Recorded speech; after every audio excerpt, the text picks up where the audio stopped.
Menyenangkan ya saudara ada di dalam hadirat Tuhan ya. Sering-sering saudaraku, jangan cuma di gereja saudara. Bawa di rumah saudara, bawa di tempat kerja, bawa di mobil, dimanapun saudara pergi, bawa saudara. Hari ini saya akan masuk pada bagian yang ketiga saudara dari seri firman Tuhan, Your Prime Time is Now. Dan saya akan berbicara tentang yang namanya Golden Period. Tahukah saudara bahwa Golden Period itu datang di momen Kairos? Berbicara tentang Kairos, saudaraku, let me bring you to the understanding bahwa seringkali di dalam Alkitab kita bahasa Indonesia itu punya keterbatasan. Yang saudara baca dengan satu kata itu seringkali di dalam bahasa aslinya itu meaningnya bisa deeper. Saya kasih contoh ya saudaraku, kalau di bahasa Indonesianya kasih itu ya cuman kasih. Tapi beberapa waktu lalu saya menjelaskan kepada saudara ada yang namanya agape. Nah, by now saudara mengerti ya, agape itu artinya kasih yang tanpa syarat. Lalu kemudian saudara menemukan pada saat kisah Petrus, dia menjawab kepada Yesus, apa saudaraku? Phileo. Aku phileo engkau. Yesus ngomong sama Petrus, aku agape. Apakah engkau agape aku? Petrus jawab, aku phileo engkau. Phileo itu adalah jenis kasih persaudaraan. Oke saudaraku, lalu kita juga mengenal yang namanya eros kan. Eros itu jenis kasih yang muncul dari hawa nafsu saudaraku. Masing-masing tulisannya kalau saudara baca di dalam Alkitab bahasa Indonesia munculnya ya kasih aja gitu. Gak ada embel-embel apapun. Itulah keterbatasan kita di dalam bahasa Indonesia. Adalah bagus saudaraku buat saudara yang mempelajari lebih lanjut ya it's okay, it's a good thing gitu. Karena memang bahasa asli Alkitab itu beda dengan bahasa Indonesia. Sama halnya dengan ketika kita bicara soal waktu. Dalam bahasa Indonesia nanti saudara cari ya semuanya waktu. Tapi sebenarnya di bahasa aslinya itu saudara mengenal ini jarang orang yang tahu. Namanya adalah aion. Aion, saudaraku, itu punya arti waktu yang tidak ada batasnya. Waktu yang tanpa batas atau yang saudara sebut sebagai kekekalan. Nah, manusia tidak mengenal ini, saudara. Aion ini kita sering menyebut itu kekekalan yang ada nanti setelah kita di surga. Tapi ada yang kedua mungkin yang ini sebagian dari saudara pernah dengar. Namanya adalah Kronos. Atau pernah dengarnya dari kisah-kisah Marvel gitu saudara. Thanos, Kronos, apalah saudaraku.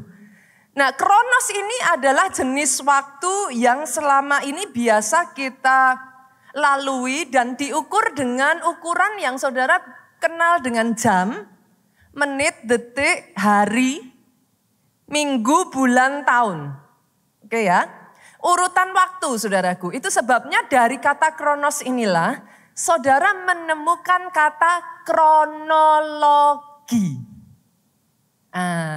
Kronologi itu artinya saudaraku adalah urutan kejadian berdasarkan waktu yang ada. Itu diambil dari kata kronos. Nah, yang kebanyakan orang Kristen suka ngomong adalah yang ketiga ini, kairos. Kairos ini adalah waktu yang spesial, momen yang spesial yang Tuhan berikan saudaraku. Sebuah kesempatan yang datangnya dari Tuhan. Kairos inilah yang saudara kenal saya sebut dengan istilah golden period. Masa keemasan yang datangnya dari Tuhan. Dan yang namanya golden period ini saudaraku adalah momen krusial yang datangnya pada saat Kairos itu tiba, itu sebabnya jangan dilewatkan. Saya kasih contoh ya saudara dalam kehidupan kita sehari-hari di dunia pendidikan di sini yang punya anak-anak masih kecil ya saudaraku. Di dunia tumbuh kembang anak, saudara mengenal yang namanya golden age. Apakah familiar dengan istilah golden age? Familiar ya saudaraku. Golden age itu tidak berlaku selamanya. Golden age itu adalah waktu spesial yang hanya diberikan saat anak itu berusia 0 sampai 5 tahun. Pastor, emangnya kalau saya ngerti hal ini terus ya hubungannya apa? Apa yang membedakan? Bukankah yang namanya anak ya anak aja, yang penting dikasih makan dia tumbuh. Salah saudaraku, no it doesn't work that way.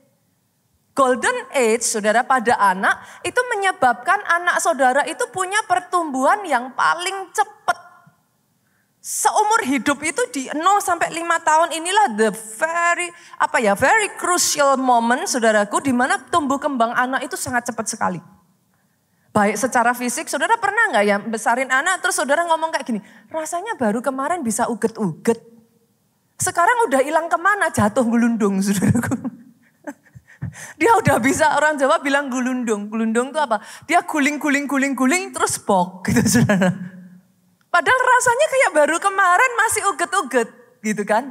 Nah waktu berjalan lagi baru dia bisa uget-uget tiba-tiba sudah mulai begini. Pernah lihat ya saudaraku? Nanti tiba-tiba dia belajar merangkak. Baru bisa merangkak. Tiba-tiba sudah hilang manjat saudaraku. Pernah ngerasain itu enggak? Momen-momen di mana kita orang tua tuh, ini anak kok cepet sekali sih. Karena dia masuk di golden momennya. Secara jasmani, fisiknya pun cepet sekali. Pernah nggak ngerasain baru beli baju sebentar aja beli lagi. Beli lagi gitu kan. Kayaknya ini baru dipakai berapa lama. Padahal satu set kita kalau beli itu ya saudaraku kadang banyak kalau di Jakarta beli pada di Mangga 2 zaman dulu. Nggak tahu sekarang gitu saudaraku. Karena beli baru sebentar, udah sesek gitu. Nanti dibeliin lagi satu set, sesek lagi. Tapi kalau saudara perhatikan, nanti kalau dia sudah menginjak usia tertentu, itu beli, dipakai kok enggak ganti-ganti ya. Saudara mengerti yang saya maksudkan? Oke, golden age itu membuat anak itu secara jasmaninya bertumbuh dengan sangat pesat. Dan jangan salah, bukan hanya jasmani, fisik, tetapi perkembangan otaknya itu pesat sekali. Baru sebentar dia ngomong tiba-tiba sudah mama gitu kan.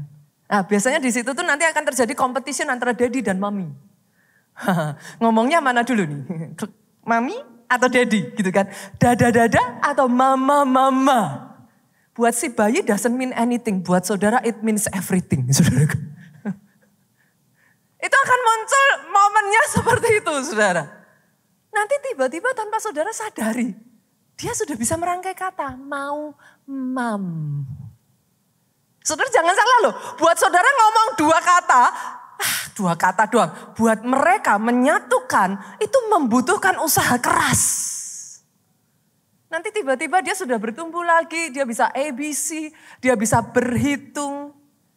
Dia sudah bisa nanti terus bertumbuh 0 sampai 5 tahun. Itu adalah momen saudara nggak bisa bilang kayak gini. Pastor terus ngapain? Kan ya sama aja. Di luarnya kelihatan sama Bapak Ibu. Tapi kalau di momen itu saudara memanfaatkan kesempatan dengan baik. You give them the right nutrition. Saudara kasih nutrisi yang baik. Saudara kasih bahkan bukan hanya nutrisi. Jangan salah. Waktu kebersamaan itu akan membentuk emosi-emosi dalam diri anak yang sehat. Baru beberapa waktu yang lalu saudaraku, ini anaknya ada di sini nih, somewhere out here gitu. Gak apa-apa dia dengar saya ngomong ini, saya gak tahu dia duduk di mana ini. Anyway saudara, saya tuh baru saja super terharu saudaraku. Berapa waktu yang lalu saya spend time dengan anak saya yang salah satu anak saya, saudaraku. Dan tiba-tiba saudara dari percakapan itulah kami ngobrol dan dia berkata, thank you for being the right mom for me. Saya kaget. Since itu keluar dari mulutnya dia, saya kaget. Ini gak tahu dia ada di sini nih, somewhere nih. It's okay buat dia dengar yang saya katakan. Dia ngomong, saya tanya why? Dan dia bilang, aku sendiri itu sudah bergumul dengan diriku for a long time. Tapi I see how you love me, I see how you stand by me. I see bagaimana you raise me in a right way. Dan itu menumbuhkan emosi-emosi yang sehat di dalam dirinya dia, saudaraku. Saya bilang sama dia, so what's the difference kalau I raise you differently? I think kalau you raise me differently, sekarang ini aku jadi orang yang bisa berempati terhadap orang lain, dia bilang. I think if you raise me differently, maka kalau ada orang lain yang mengalami penderitaan sama seperti aku akan kepengen dia suffer more than me. Tapi since you raise me in the right way, aku bisa merasakan penderitaan orang lain dan aku bisa belajar untuk berdiri bersama dengan mereka. Saudara bisa mengerti yang saya maksudkan? Jadi jangan bilang anak itu hanya butuh makanan, saudaraku. Anak itu hanya butuh uang, siapa bilang? Anak butuh waktumu. Di dalam dunia medis, ini saya nggak tahu kalau ada dokter-dokter di sini. Coba saudaraku, apakah yang saya katakan benar apa enggak gitu saudara. Dalam dunia medis, saudara mengenal istilah golden hour. Golden hour itu adalah khususnya untuk penderita stroke. 3,5 sampai 4,5 jam pertama, seseorang terkena serangan saudaraku, itu adalah golden hour. Every minute, setiap menitnya itu berharga. Di golden hour inilah saudara bisa membantu supaya penderita stroke ini tidak mengalami dampak yang lebih severe di jangka panjangnya, saudaraku. Itu hanya 3,5 sampai 4,5 jam pertama. Kalau saudara tahu itu, maka ketika saudara menghadapi momen itu, you act fast. Nah, saya balik ya, saudaraku. Baik golden age, golden hour, golden period. Semua itu adalah masa-masa yang sangat krusial. Langka, nggak bisa dilewatkan begitu saja.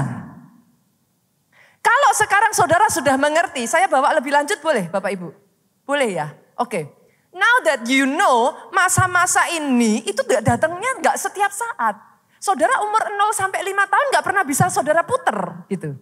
Sama, golden period ini juga nggak akan datang setiap saat. Sekarang boleh nggak saya bawa saudara, kalau saudara sudah tahu sepenting itu, what should we do? Tadi saya membawa saudara memahami pentingnya, tapi next yang berikutnya saya mau bawa saudara untuk apa nih yang harus dilakukan? Supaya saudara nggak miss the moment. Yang sepakat katakan amin. Yang sepakat aminnya boleh yang paling keras. Yang aminnya paling keras boleh tepuk tangannya yang paling meriah. Saya akan bagikan kepada saudara 4 poin, saudaraku, saudara catat, what should we do? Yang pertama, saudara, sadari golden period adalah momen langka yang tidak datang setiap saat. Kenapa? Pastor, kayaknya tadi pastor kan juga sudah jelasin dan pastor menekankan itu terus. Kayaknya by now I know that itu bukan waktu yang bisa datang setiap saat. Banyak orang tahu tapi nggak tahu. Kebanyakan orang akan ngomong sama saya, apa sih spesialnya sunrise? Every single morning kita bisa lihat sunrise. Salah. Betul, setiap pagi matahari akan terbit. Tapi kalau saudara mau see the proper sunrise, you have to be in the right place, in the right time. Ini ibu-ibu yang biasa masak buat anaknya pagi hari, saudara tahu yang saya katakan. Matahari terbit di pagi hari itu ya, saudara pernah nggak ngerasain ya, di jam 3 itu masih gelap. 3:30, jam 4 jalan itu ya saudara. Tiba-tiba dari gelap tuh set. Saudara lihat itu kaget tuh. Udah terang. You miss it. Kebetulan saya tinggal di satu apartemen. Ini ada tetangga saya juga. Tinggal di satu apartemen yang kalau saudara melihat di apartemen itu saudara bisa melihat 180 derajat. Itu kelihatan sekali ketika matahari berubah. Dari gelap menuju terang saudara. And if you are not in the right time, in the right place, you miss it. Bahkan Yesus, saudaraku, Yes, dia adalah 100% Allah, tetapi di dalam kemanusiaannya, dia adalah 100% manusia. Kita buka ayatnya ya. Yohanes ayat 9, pasal 9 ayat yang keempat. Yesus ngomong kayak gini. Kita harus mengerjakan pekerjaan dia yang mengutus aku selama masih siang. Apakah menurut saudara Tuhan itu terpengaruh dengan pagi, siang, sore, malam? No. Yang namanya Tuhan dia hanya mengenal aion, saudaraku. Dia mengenal kekekalan. Tetapi Yesus dalam wujudnya manusia, dia sangat menghargai waktu, saudara. Dia ngomong selama masih siang. Dan ini bukan berbicara literally siang ya. No. Selama masih siang, Yesus berkata, selagi masih ada kesempatan. Yang ngerti katakan amin. Karena akan tiba waktunya di mana kesempatan itu tidak ada, akan datang malam di mana tidak ada seorang pun dapat bekerja. Dalam kehidupan kita, yes, ketika malam itu berbicara apa? Gelap. Masih ingat pandemi yang baru berlalu sekian tahun yang lalu, saudaraku? Boleh nggak saya ajak saudara bisa melihat ini? Dalam setiap momen kehidupan ya saudaraku, ada yang namanya kairos, golden period ya saudaraku. Yang membedakannya di mana? Nih, sama-sama kau mengerjakan sesuatu. Kalau kau mengerjakannya di golden period, itu semuanya serba kayak pintu terbuka, semua cepat, ketemu orang yang benar, perlipat gandaan itu kayak cepat sekali. Saudara kayak benar-benar dibuat kaget, gak ngerjain apa-apa aja rasanya maju. Perhatikan. Tapi di momen pandemi, saudara mau aja kan susah toh. Bisa nangkep yang saya maksudkan saudara. Nah, dalam kehidupan ini jangan pernah berharap segala sesuatu itu mulus saudaraku. Yes, akan ada yang namanya siang dan malam. Untuk bisa membaca waktu and act accordingly. Saya mengatakan kepada saudara, itu something very precious. Rasul Paulus ngerti ini saudara. Saya bukakan 2 minggu yang lalu saya bahas soal ini. Kisah Rasul pasalnya yang ke-28 ayat 30 sampai 31. Ayat ini buat saya menggambarkan bagaimana Rasul Paulus itu seize the moment. Dia ngerti banget. Dia ngomong gini. Ayat ini ngomong gini. Paulus tinggal 2 tahun penuh di rumah yang disewanya itu. Ia menerima semua orang yang datang kepadanya. Ini perkataan ini buat saya tuh kayak tanda tanya saudara. Kenapa dia menerima semua orang yang datang padanya? Capek enggak saudara? Capek loh. Saya sebagai seorang hamba Tuhan saya ngerti saudaraku. Kita itu punya batasan saudara. Tapi kenapa nih Rasul Paulus ngomong dia terima semua orang yang datang di momen itu? Jawabannya di bawahnya saudara. Yuk dengan terus terang nih ini jawabannya. Dan tanpa rintangan apa-apa, ia memberitakan kerajaan Allah dan mengajar tentang Tuhan Yesus Kristus. Di momen 2 tahun ini, Rasul Paulus menyadari. Kalau sebelum-sebelumnya di Kolose, saya bukakan kepada saudara ya, 2 minggu lalu saudaraku. Mau memberitakan Injil aja susah, harus sampai di penjara. Di 1 ayat lagi saudaraku, kalau saudara ingat 2 minggu lalu, bukan cuman susah, dibuka pintu, tapi banyak dikatakan Alkitab rintangannya. Tapi kalau ini, Paulus tahu jalan tol. Orang yang mengerti waktu ya saudaraku, you will make the most out of time.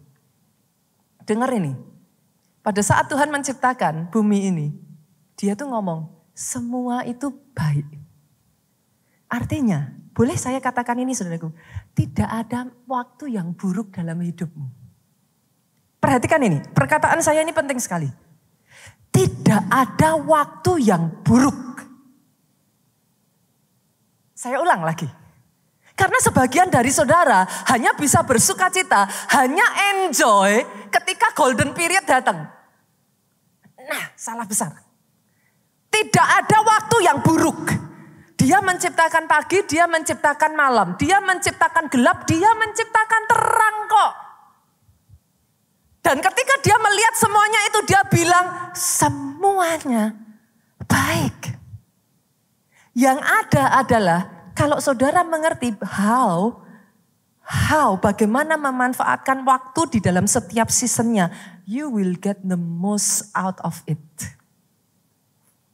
Mari saya jelaskan, saudara. Saya kasih gambaran yang simple. Banyak orang sering ngomel sama bosnya dan sering menjadikan alasan kerjaannya berat. Berat, pastor. Saya itu, bos saya tuh gak punya perasaan, gak mau tahu. Tapi sebenarnya sesungguhnya yang terjadi kayak begini, saudara. Di momen yang harusnya dia bekerja, dia main game. Oke?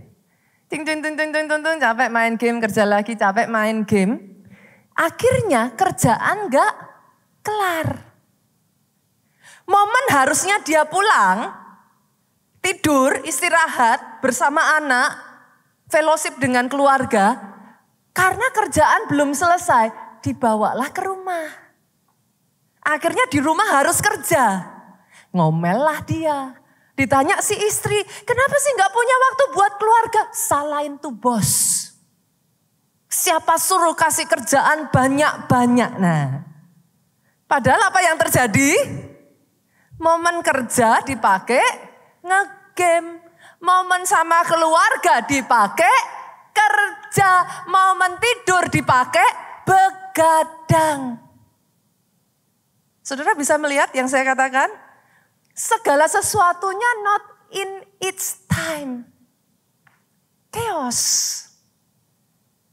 Buat teman-teman yang mungkin saudaraku study di luar, maka saudara tahu yang saya katakan ini.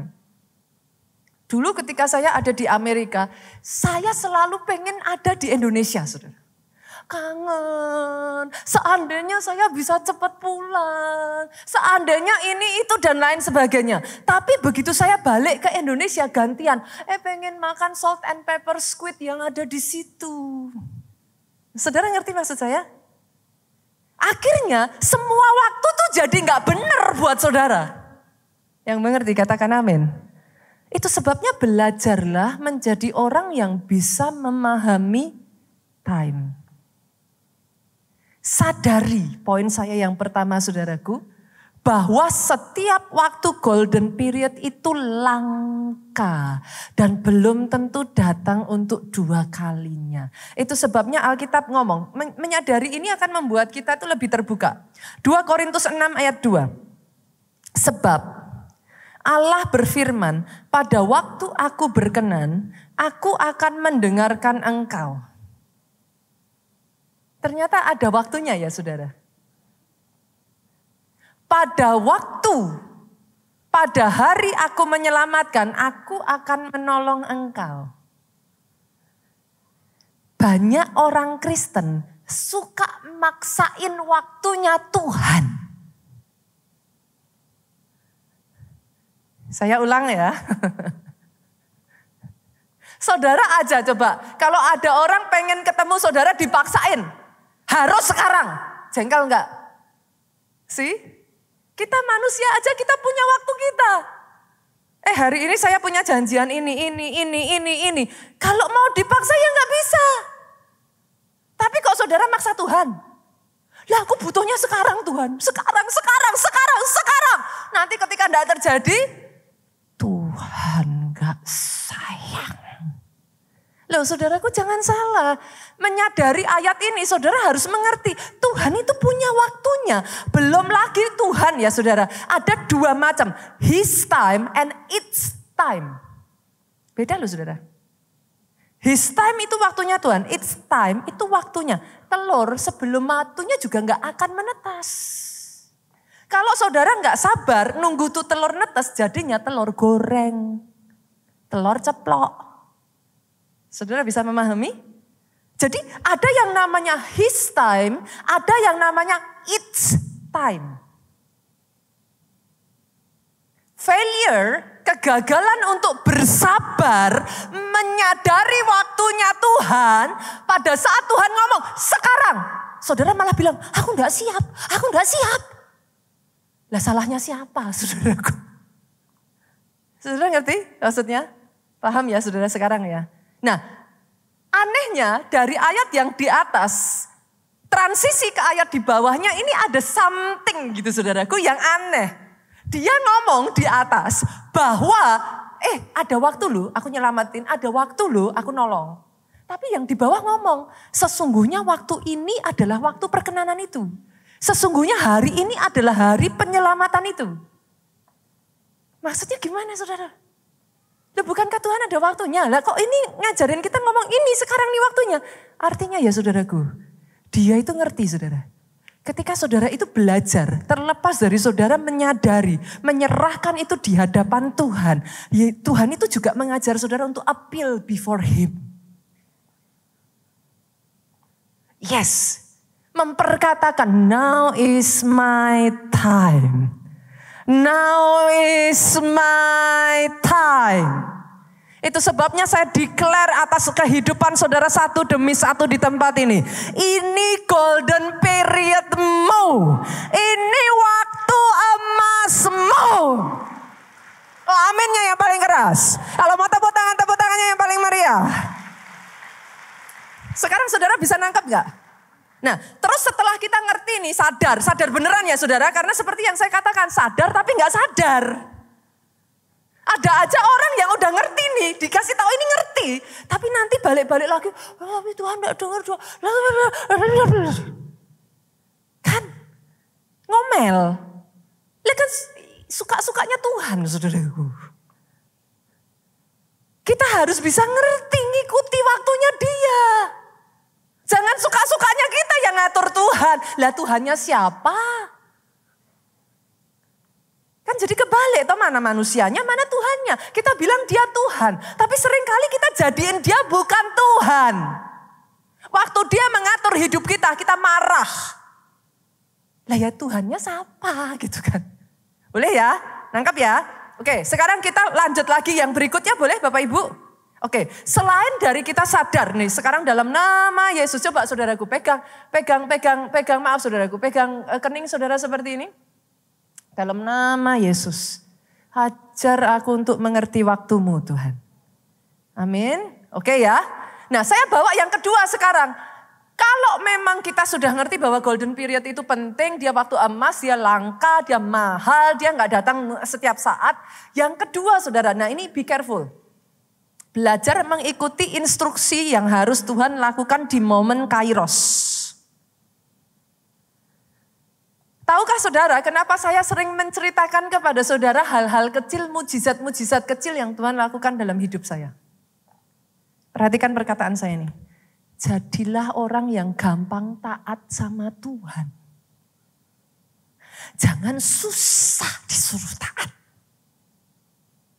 Saya tuh belajar sekali dari Daddy Gio, saudaraku, Pastor E.A. Adeboye. That's the reason saya, again, tiap tahun saya akan pergi ke sana. Dia tuh pernah ngomong dan itu menyentuh hati saya. Aku nih orang yang gampang taat sama Tuhan. Disuruh duduk, aku duduk. Disuruh berdiri, aku berdiri. Disuruh jalan, aku jalan. Ada orang di sini ya, disuruh Tuhan duduk. Kenapa Tuhan? Kenapa kok duduk? Kenapa gak berdiri? Nah, betul? Ya suka-sukanya Tuhan. Saudara mengerti yang saya maksudkan? Kadang kita ini mau-maunya sendiri, gak terjadi seperti yang kita mau, kita marah. Untuk saudara bisa denger-dengeran sama instruksinya Tuhan. Saya sudah pernah ngomong ini berkali-kali saudaraku. Untuk saudara berani taat terhadap yang besar, nggak mungkin kalau nggak belajar taat yang kecil-kecil. Pada waktunya yang besar itu datang, saudara nggak punya God itu GUT saudaraku, nggak punya keberanian tuh untuk jalan.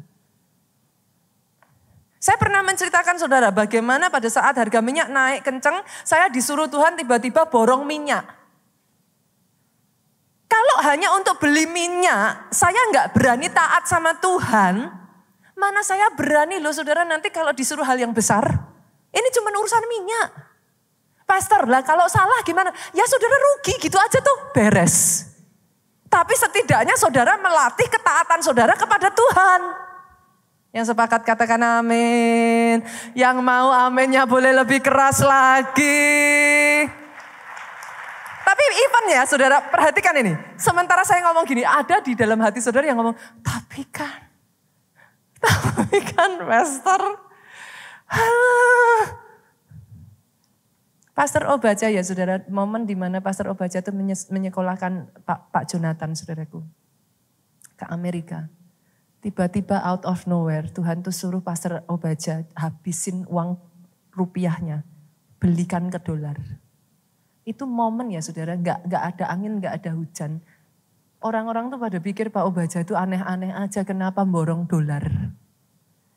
Tapi tanpa diketahui itu momen di mana dolar dari 2.500 jadi 15.000. You will not gonna be able to follow segede itu kalau saudara nggak learn from the small thing.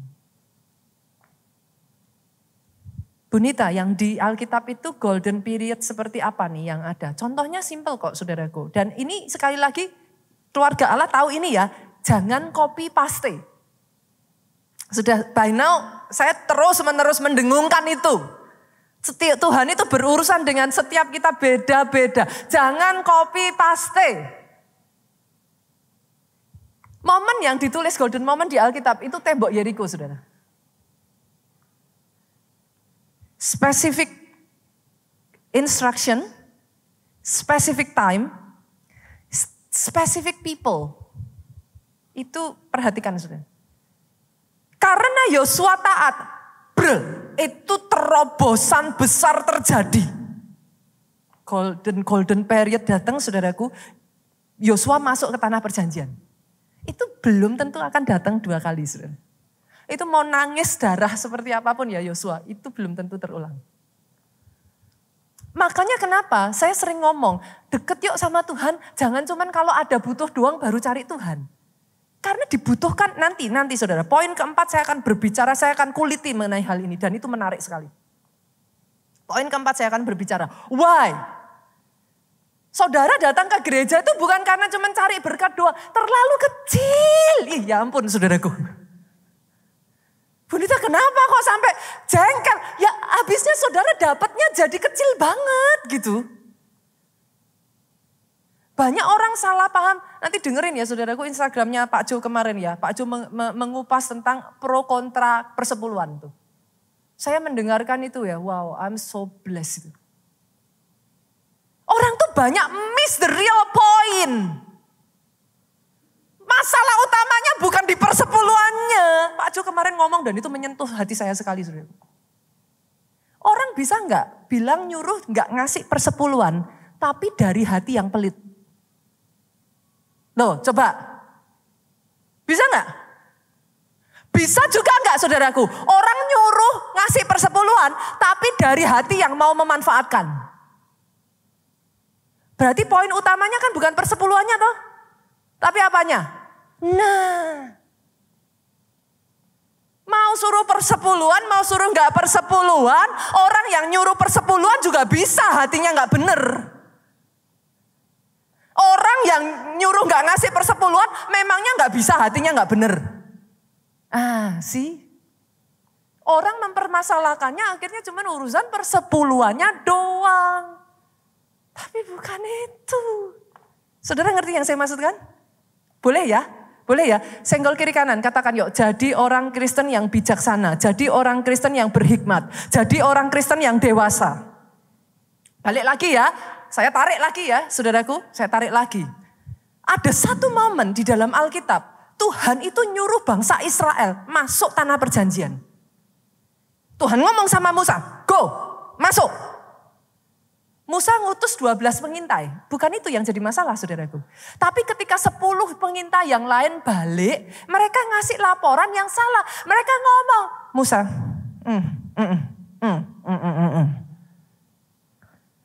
jangan masuk, kita kayak belilang, nanti diinjek. Jangan masuk. Yang ngomong hanya 2 orang saja, Yosua Kaleb ngomong, Tuhan sudah nyuruh kita, pastilah dia akan menyertai kita. Tapi bangsa itu mendengar 10 pengintai. Mereka nggak masuk. Coba kita buka ayatnya. Bilangan yuk, kita lihat saudara. Ini Saya tuh pernah ngalami momen yang seperti ini ya saudaraku, itu menyesalnya seumur hidup saudara. Bilangan 14 ayat 39 sampai 45 saudara.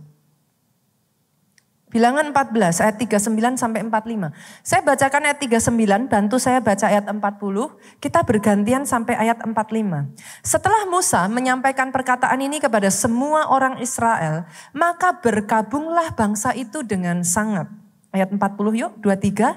Dan keesokan harinya bangunlah mereka pagi-pagi, hendak naik ke puncak gunung sambil berkata, sekarang kita hendak maju ke negeri yang difirmankan Tuhan itu. Memang kita telah berbuat dosa. Saya ajak saudara memperhatikan ayat ini ya saudara. Lihat nih. Tuhan ngomong, kamu udah terlambat. Kamu enggak dengar instruksiku, bye-bye. Kamu enggak bisa masuk tanah perjanjian. Alkitab ngomong, mereka tuh sedih banget. Saudara bisa melihat enggak, saking sedihnya mereka. Ayat ini ngomong, bangunlah mereka pagi-pagi. Saudara bisa melihat? Sekarang mereka ini baru sadar, now is the time gitu. Sampai-sampai mereka bangun pagi-pagi, sekarang mereka ngomong, aku siap. Sekarang aku siap. Mereka ngomong, aku akan maju ke negeri yang difirmankan Tuhan. Nah tapi coba lihat saudaraku. Kita lanjut nih, ayatnya yang ke-41. Tetapi kata Musa, mengapakah kamu hendak melanggar titah Tuhan? Hal itu tidak akan berhasil. Jadi ternyata ini saya sekalian masuk poin 3 karena waktu saya terbatas saudaraku. Sekalian saya ropel di poin ketiga, ternyata melakukan instruksi yang sama tapi pada waktu yang beda itu hasilnya beda. Poin ketiga, jangan melakukan kesalahan di momen emas. Nanti saya bahas nanti ya saudaraku, saya balik lagi dulu nih. Saya selesaikan ayat ini dulu. Hal yang sama yang tadinya adalah ketaatan menghasilkan buah, hal yang sama dilakukan di waktu yang berbeda. Musa ngomong, mengapa kamu melanggar titah Tuhan? Ayat 42 yuk, dengan suara keras 23. Janganlah maju, sebab Tuhan tidak ada di tengah-tengahmu. Supaya jangan engkau disalah-kalahkan oleh musuhmu. 43.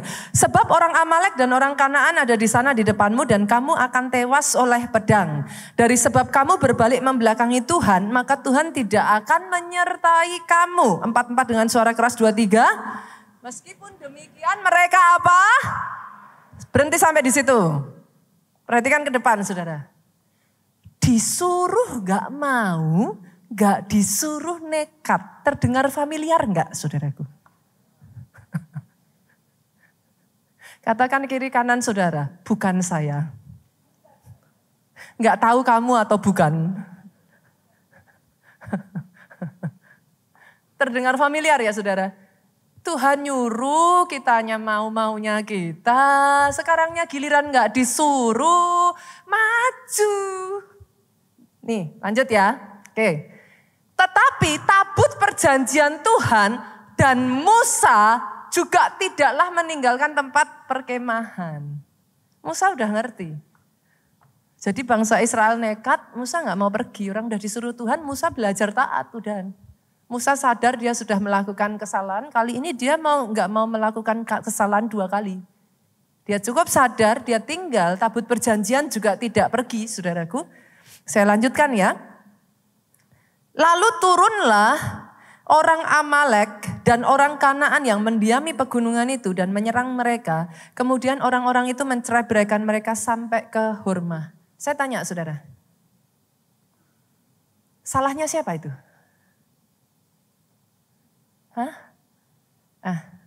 Tapi seringkali dalam kehidupan kita ngalami seperti itu kan. Saudara, hari ini saya berharap saudara menyadari ini. Pada waktu aku berkenan, aku akan mendengar. Memang buat Tuhan itu dia punya waktunya, saudara. Saudara gak bisa kayak paksa dia to do it your own way or your own time gitu. Pada hari aku menyelamatkan ya aku akan bertindak kayak gitu. Itu ya that's the way it is gitu. Unless you realize Unless saudara menyadari itu, belajarlah untuk mengikuti instruksi rema dari Tuhan ya saudara. Kalau enggak, when the time miss, kayak udah selesai waktunya, instruksi yang sama saudara lakukan, itu jadinya malah berbalik. Bukan berkat tapi kutuk. Contohnya gedung ini nih saudara. Gedung ini juga sama, itu basically adalah following instruction. Kalau mau ditanya masuk akal nggak masuk akal ya jelas-jelas nggak masuk akal. Mana masuk akalnya di tengah pandemi orang resikonya besar, orang nggak ada ibadah, ibadahnya online kok malah disuruh bangun gedung. Kan itu nggak ada masuk akalnya. Itu sebabnya saya selalu mengatakan jangan copy paste.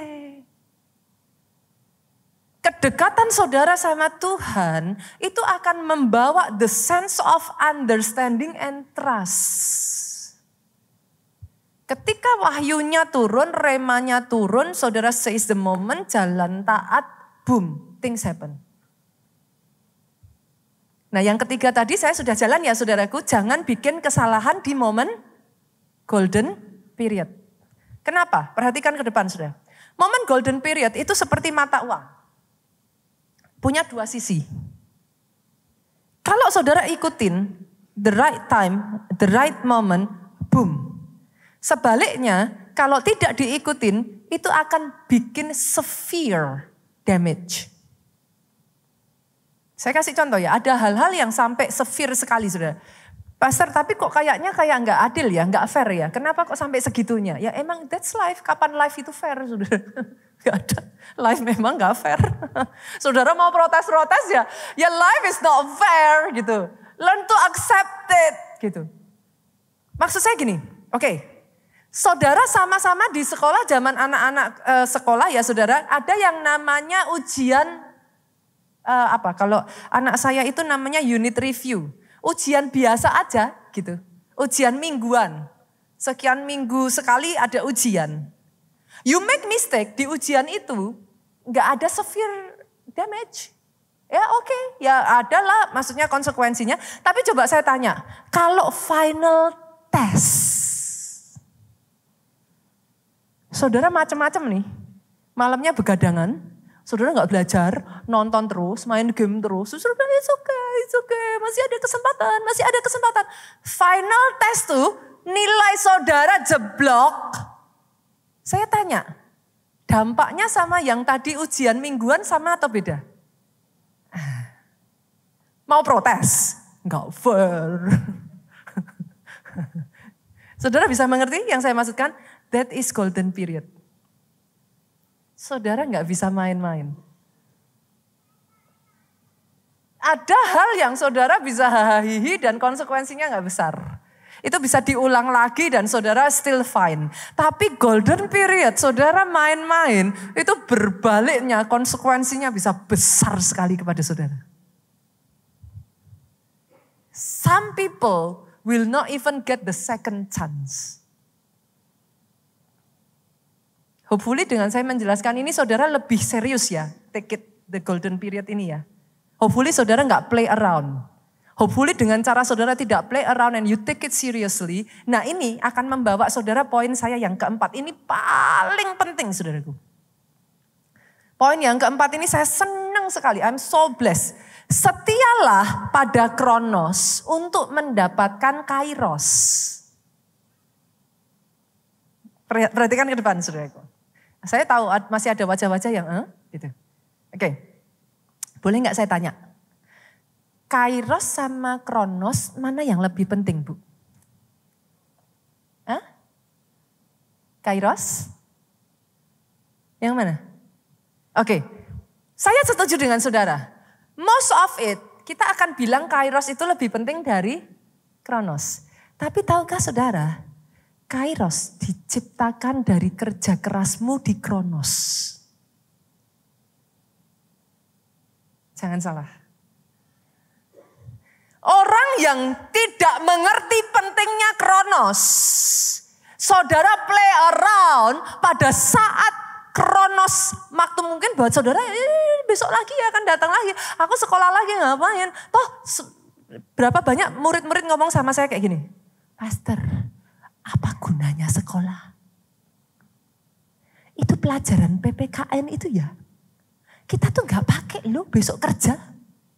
Selain dari Pancasila. Kita ditanya mungkin. Tapi buat apa? Saya harus ngafalin semuanya itu. But you miss the point. Kedisiplinanmu untuk pergi ke sekolah setiap pagi kamu harus bangun. Caramu menghargai waktu-waktu belajar itu kau akan pakai seumur hidupmu. Nah, Kairos ini penting. Tapi kan dia datangnya hanya once in a while. Most of your time saudara akan habiskan di Kronos. Daud. Ada yang masih bisa menebak saudaraku? Kairosnya Daud itu kapan? Coba nanti saya gantian. Dari saudara bisa menebak ini saya akan minta saudara renungkan. Nanti pulang ya renungkan dalam hidup saudara sendiri. Kapan Kairos itu datang dalam hidup saudara. Dan how you react gitu. Tapi saya tarik saudara dulu. Daud, kapan Kairosnya Daud datang? Saat melawan Goliat. Oke. Tapi saya tanya, menurut saudara kebetulan gak tuh batu yang dipakai Daud kena ke jidatnya Goliat hanya dalam sekali lempar. Menurut saudara apakah itu kebetulan? See? Every single day Daud menggunakan kronosnya. Cetak kena singa, cetak kena beruang, cetak. Itu dia gunakan. Dia berlatih dari hari ke hari pada saat orang lain tidak melakukan apa-apa. Daud terus berlatih. Momen Kairosnya datang. Tak. Yang lain gak ada yang ready. Daud siap. Yang paham aminnya boleh yang paling keras. Yang paham boleh kasih tepuk tangan yang paling meriah. Now saudara mengerti yang saya maksudkan. Boleh ya saudaraku? Saudara bisa nangkep ya? Kalau gitu saya tanya. Kairos sama Kronos penting mana?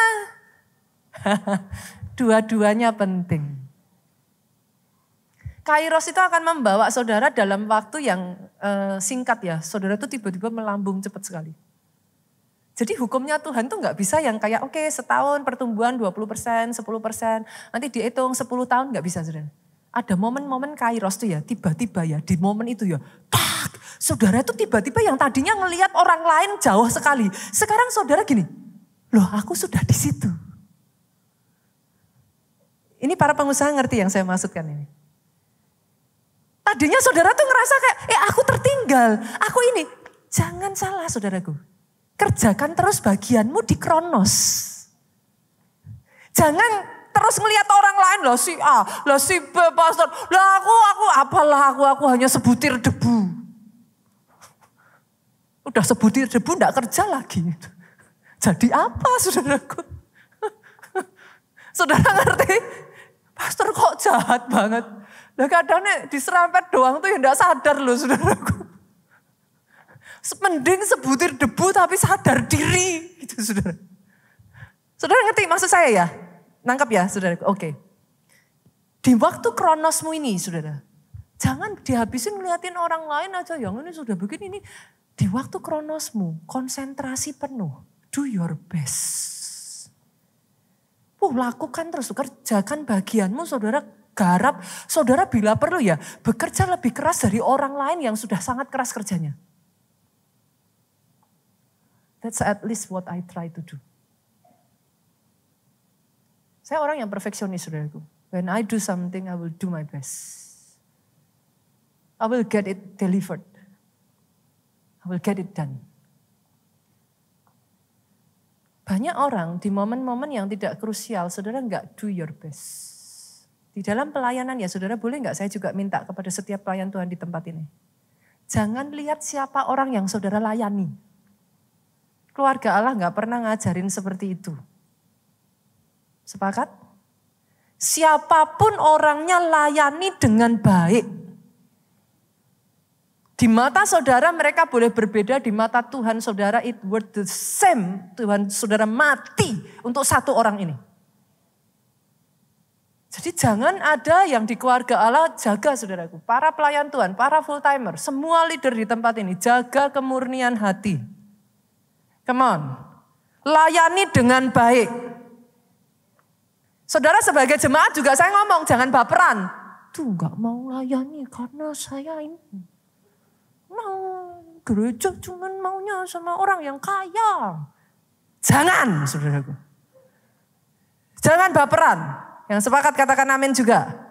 Mari kita bentuk satu gereja rumah yang nyaman, saudara, untuk bertumbuh bersama. Boleh ya?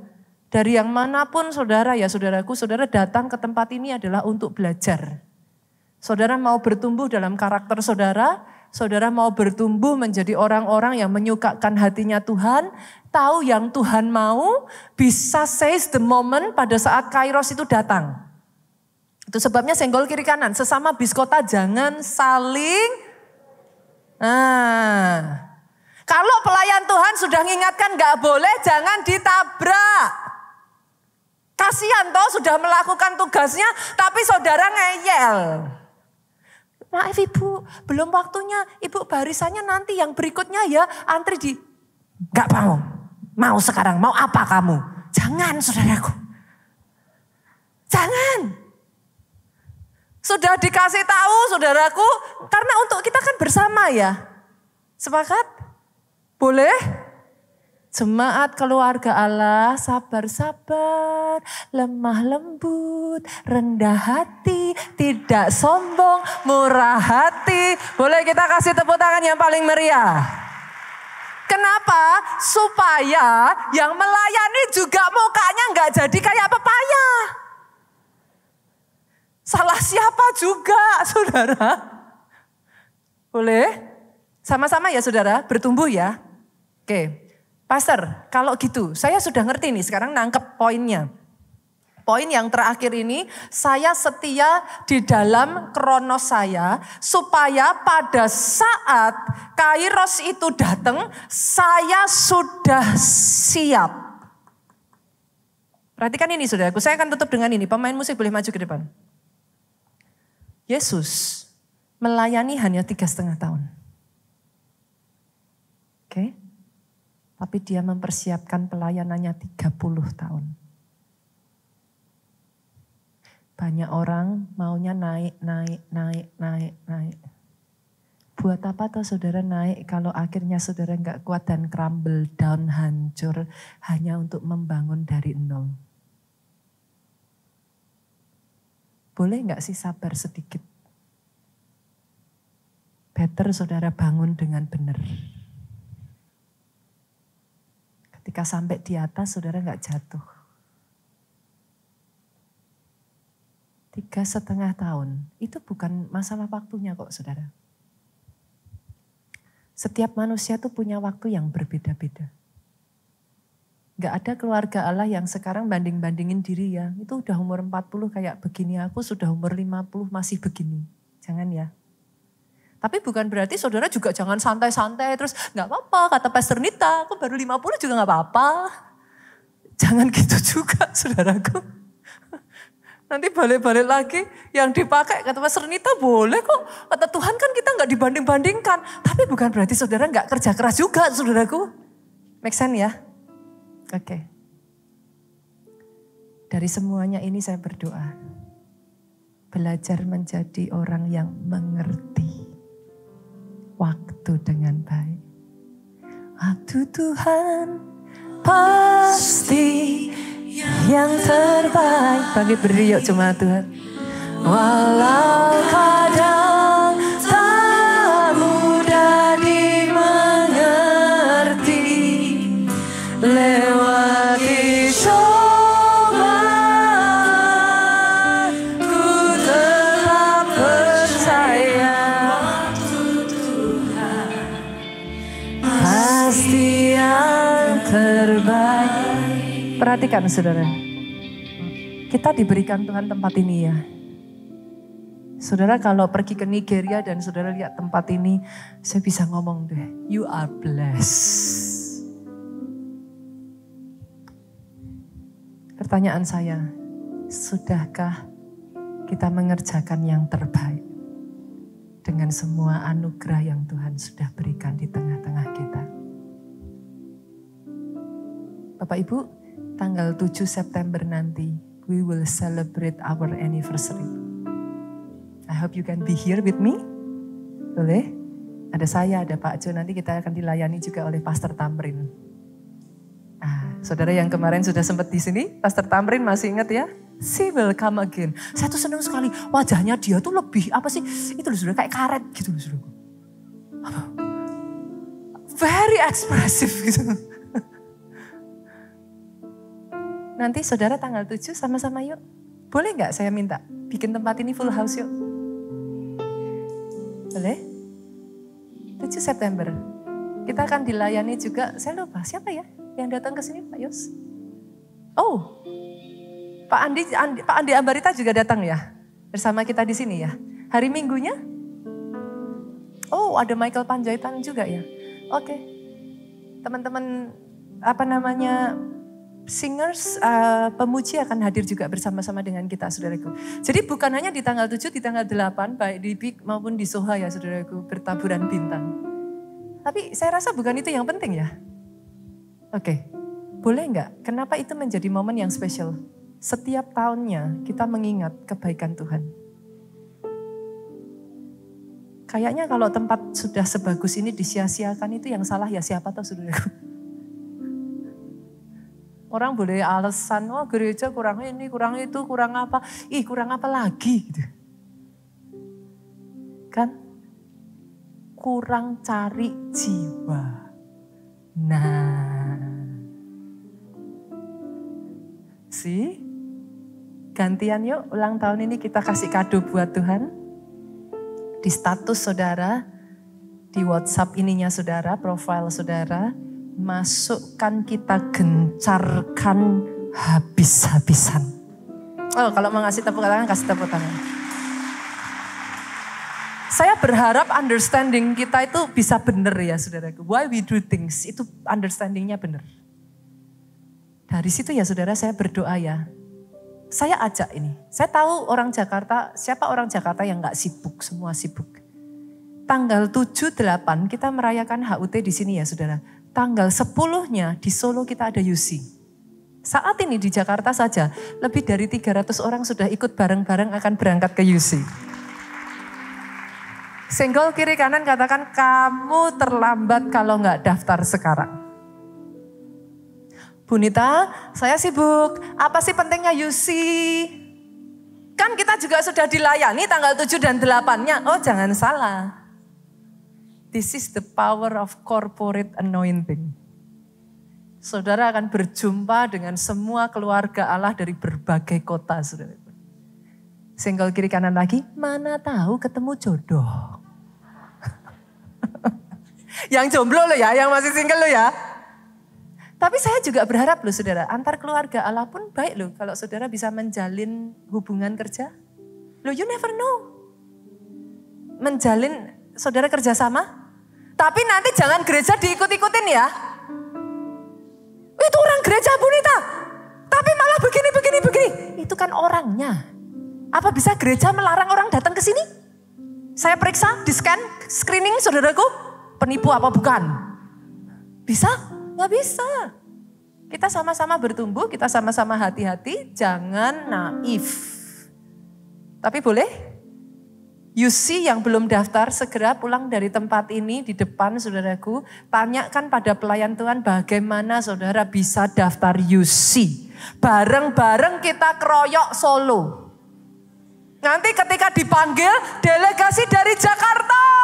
Wah. Kayaknya menyenangkan ya saudaraku. Sama-sama ya lagi. Waktu Tuhan pasti yang terbaik.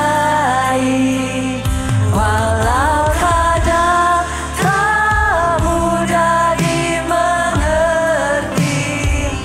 Lewati cobaan ku tetap percaya.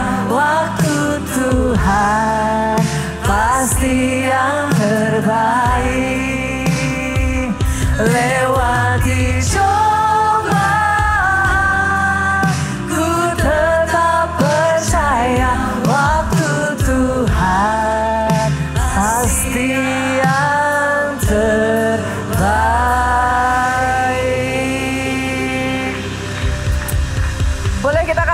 bersama-sama.